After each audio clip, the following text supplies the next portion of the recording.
La grâce et la paix nous sont données de la part de Dieu notre Père et de Jésus-Christ, notre Seigneur. Frères et sœurs, Dieu s'avance. Voici au loin le lieu de la rencontre. Voici le temps de la contemplation. La grâce et l'espérance sont multipliées pour aujourd'hui et pour demain, car Dieu prépare pour nous un espace de fête. La promesse nous conduit à la rencontre et l'Esprit Saint nous ouvre ce temps à la contemplation. Aussi, ne soyons pas tristes comme ceux qui n'ont pas d'espérance, dit l'apôtre Paul, mais soyons confiants dans la vie et dans cette lumière qui vient jusqu'à nous en ce temps de l'Avent. Et pour symboliquement manifester que nous sommes notre deuxième culte de ce temps de l'Avent, eh bien nous allumerons la couronne.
Seigneur notre Dieu, Dieu de vie, c'est par amour que tu as créé ce monde et tout ce qui existe.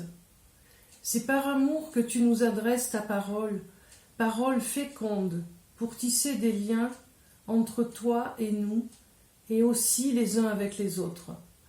Tu nous aimes tellement qu'en ton Fils Jésus-Christ, tu as voulu devenir l'un de nous. Nous te louons, Seigneur, de nous aimer à ce point, venir vivre à nos côtés tous les jours et venir partager la trame de nos existences. Tu viens nous remplir de ta présence et tu nous prépares à t'accueillir, lumière dans l'obscurité, pour devenir témoins du royaume qui vient. Voici le commencement de l'évangile de Jésus-Christ, Fils de Dieu, conformément à ce qui est écrit dans les prophètes.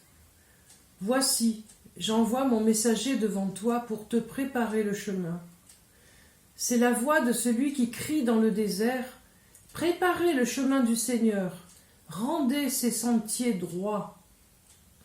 Jean parut, il baptisait dans le désert et prêchait le baptême de repentance pour le pardon des péchés. Toute la région de Judée et tous les habitants de Jérusalem se rendaient vers lui. Reconnaissant publiquement leurs péchés, ils se faisaient baptiser par lui dans l'eau du Jourdain. Jean portait un vêtement en poil de chameau et une ceinture de cuir autour de la taille. Il se nourrissait de sauterelles et de miel sauvage. Il proclamait « Après moi vient celui qui est plus puissant que moi, et je ne suis pas digne de me baisser pour détacher la courroie de ses sandales.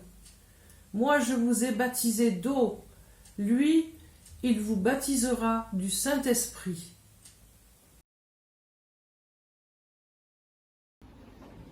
Frères et sœurs, au début de l'évangile de Marc, vous l'avez entendu, il n'y a rien qui annonce le Messie. Pas de généalogie comme dans l'évangile de Matthieu, pas de naissance miraculeuse comme dans l'évangile de Luc. Il n'y a que cette parole chez Marc, forte, cette parole de foi, commencement de l'évangile de Jésus-Christ, Fils de Dieu. Et le génie de Marc, on peut le dire ainsi, c'est justement d'avoir fait commencer son évangile par ce mot, commencement. Et il nous rappelle le début de la Genèse, au commencement du monde, lorsque Dieu a créé le ciel et la terre. Et peut-être que l'évangéliste Jean s'est inspiré de l'évangile de Marc pour écrire son début d'évangile à lui, son prologue. Au commencement était la parole, écrit-il. Toujours est-il que chaque fois que dans la Bible ce mot apparaît, commencement, c'est pour signifier que quelque chose de nouveau va arriver. C'est le commencement d'une histoire. Et c'est vrai que ce mot de commencement est chargé d'un sens tout à fait symbolique et même lourd de sens pour nous, les êtres humains. Il y a en ce mot la nostalgie et la grâce des commencements, mais aussi peut-être l'angoisse des premiers jours. On peut penser à notre premier jour d'école, on peut penser à notre premier amour, à notre premier travail. À la fois la joie et l'angoisse des premiers temps. Et cette tension qu'il nous faut vivre toujours entre l'émerveillement d'un côté, mais en même temps la douleur ou l'angoisse des temps nouveaux. Et puis certains diront qu'avec le temps qui passe, avec l'âge adulte qui arrive, les temps des commencements sont bien loin, derrière nous. Et c'est vrai que quand on grandit, quand on vieillit, il n'y a plus beaucoup de place pour les commencements. Mais il me semble qu'il y a alors la place pour les recommencements. Oui, pour un adulte, il y a toujours des recommencements possibles. Et c'est déjà pas si mal. S'ouvrir à ce qui peut recommencer à nouveau. Non pas bien sûr des nouveaux besoins, non pas des nouveaux désirs, mais s'ouvrir et s'émerveiller encore et toujours devant la vie que Dieu nous donne. Et cet évangile de Marc et ce premier mot nous pose finalement concrètement une question. Est-ce que tu as envie de recommencer là où tu es? Est-ce que tu as envie de recommencer à aimer ceux qui te sont donnés? Est-ce que tu as envie de recommencer matin après matin à vivre, mais avec joie et avec cette saveur qu'il y a et qui nous est donnée quelquefois? Est-ce que tu as envie à t'émerveiller de ce que tu es vivant et de ce que la vie, en dépit de tout ce qui se passe, de tragique, est néanmoins, comme Dieu le déclare au commencement du monde, cela est bon. Et il est bon d'exister. Une grâce, des recommencements, oui voilà l'évangile. Mais Marc nous dit que pour sentir les commencements ou les recommencements, il faut savoir qu'on n'y accède que si on passe par une expérience. L'expérience du vide, l'expérience de l'absurde, l'expérience du non-sens et de ce qu'on appelle dans la Bible d'un mot qui traverse les Écritures depuis l'Ancien Testament jusqu'à notre passage, le mot désert. Pas de chemin dans le désert, on y est. C'est celui qu'on ressent chaque fois, on ne sait plus si quelque chose de neuf peut commencer. Et il semblerait dans la vie qu'il y ait des moments où, en effet, on ne sait plus très bien comment continuer ou quel chemin prendre, où on est un petit peu perdu comme quelqu'un qui serait au milieu du désert, ne sachant plus très bien où aller et où poser ses pas, dans quelle direction. Et on se pose la question, mais finalement, à quoi bon? À quoi bon? À quoi bon ce travail qu'on fait? À quoi bon la répétition des jours? À quoi bon même cette foi qu'on essaye tant bien que mal de raviver, de se ressourcer? Oui, et Marc nous dit, mais finalement, la grâce des recommencements, elle ne tombe pas magiquement, comme ça. Il faut comme faire l'expérience de la traversée du désert. Il faut aller au désert pour que la grâce des recommencements puisse se faire. Et il faut passer par ce désert où on sent que la vie, c'est vrai, nous échappe. Et c'est vrai qu'à certains moments, on sent que cette vie nous échappe. Mais c'est à ce moment-là que Dieu vient. Et c'est toujours quand je ne vois pas le bout du tunnel que peut commencer quelque chose, finalement. Comme une lumière qui pointe à l'horizon et qui vient vers moi. Et c'est vrai que c'est toujours, dans les temps les plus difficiles du peuple d'Israël, qu'un prophète s'est levé et a parlé au nom de l'Éternel pour annoncer une espérance, une lumière, une restauration, un retour vers la vie.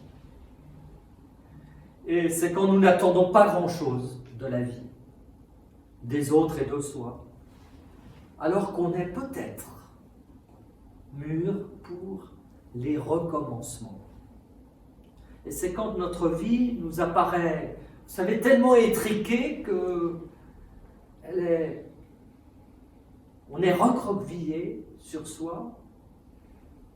Ben c'est peut-être à ce moment-là que Dieu peut nous adresser sa parole.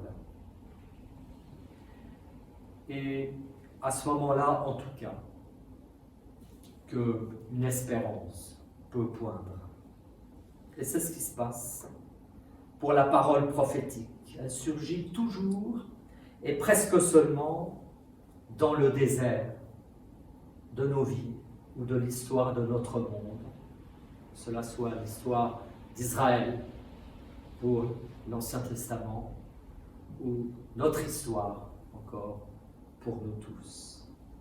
Et le cri du Baptiste pousse justement l'être humain à mettre immédiatement son espérance en Dieu. Il le pousse à prendre le chemin, à aplanir le sable du désert. Et c'est bien là le sens de la conversion. Et c'est bien là le sens du rendez-vous que Jean donne à ses contemporains. Convertissez-vous. C'est-à-dire, venez au rendez-vous d'aujourd'hui. Venez au rendez-vous de l'espérance qui se dit aujourd'hui et pour aujourd'hui. Et cette espérance, c'est bien sûr l'espérance de celui qui viendra après. C'est l'espérance de Dieu qui vient comme inquiéter le présent et qui met son espérance en l'être humain et toute son espérance en Jésus de Nazareth. Et c'est là le sens de notre fête de Noël. C'est là le sens de ce qu'on appelle en langage théologique l'incarnation. Et c'est là le sens finalement de notre culte ce soir. Oui, la conversion de l'être humain, la rencontre de Dieu avec l'être humain va se faire en Jésus, le Christ. Et voilà de quoi il est question. Et voilà la tâche ultime de ce prophète qu'est Jean-Baptiste. Et voilà la tâche de l'Église, organiser la rencontre de l'être humain qui traverse le désert avec Dieu, devenu confiant en l'homme. Alors vous me direz que c'est une rude tâche pour l'Église d'organiser cette rencontre. Alors, ce n'est pas facile de se faire rencontrer à la fois l'inquiétude de cet être humain en proie à l'absurdité de la vie, en proie au non-sens de l'existence et la confiance de Dieu. Pas facile d'inviter à la foi, pas facile d'oser une parole d'espérance, là où il y a dans notre monde tant de désespérance.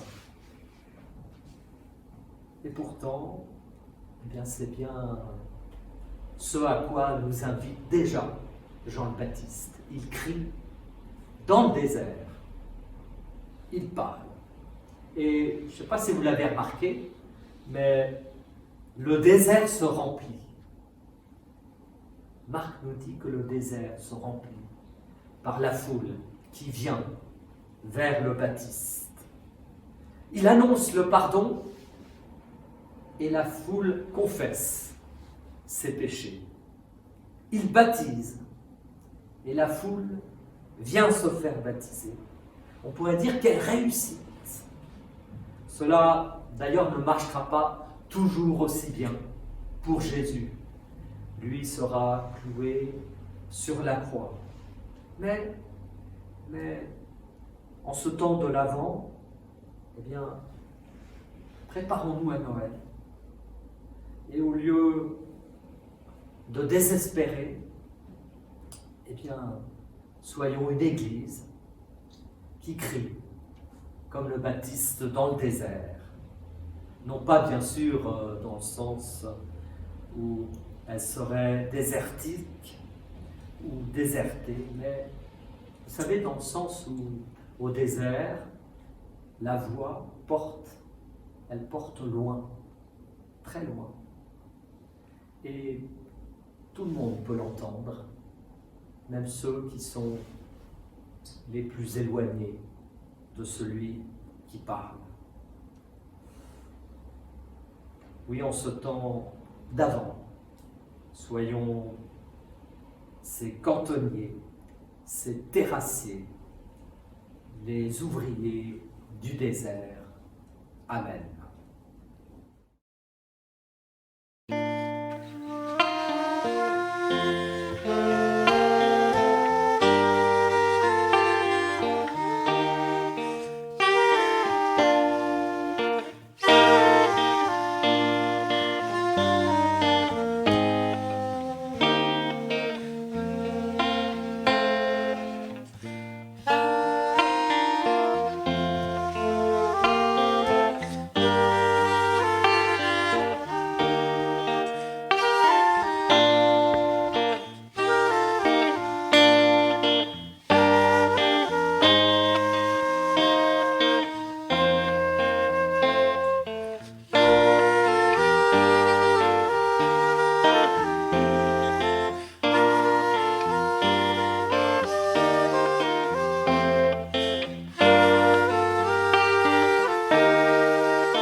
Seigneur, tu nous invites tous à prier, à intercéder les uns pour les autres. Nous désirons venir devant toi, ensemble, et te demander de nous inspirer et de nous guider. Nous t'apportons tous nos semblables dans cette crise sanitaire et économique que nous traversons. Nous te prions pour ceux qui nous gouvernent, dans nos villes, notre région et notre pays. Aide-les, éclaire-les pour qu'ils puissent prendre de bonnes décisions. Aide aussi tous ceux qui travaillent pour protéger les citoyens. Nous t'apportons aussi tous les responsables d'Église, quelles qu'elles soient, afin qu'ils soient fortifiés et encouragés pour transmettre ton message aux croyants comme aux incroyants, à ceux qui ne te connaissent pas et qui ont tant besoin de toi. Nous te remettons aussi tous les soignants, afin qu'ils aient force et courage, tous les malades, pour qu'ils ne se laissent pas abattre. Nous savons que, là où nous voyons nos limites, toi, tu peux toujours agir. Inspire-nous des gestes fraternels, surtout envers ceux qui se sentent seuls. Enfin, Seigneur, nous mettons notre confiance en toi. Et nous disons ensemble, Notre Père qui es aux cieux, que ton nom soit sanctifié, que ton règne vienne, que ta volonté soit faite sur la terre comme au ciel. Donne-nous aujourd'hui notre pain de ce jour. Pardonne-nous nos offenses comme nous pardonnons aussi à ceux qui nous ont offensés. Ne nous laisse pas entrer en tentation, mais délivre-nous du mal, car c'est à toi qu'appartiennent le règne, la puissance et la gloire pour les siècles des siècles. Amen.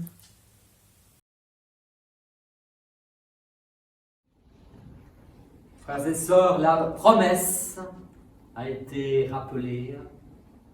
La rencontre se dessine. Nous voici conviés à la fête prochaine. La lumière avance.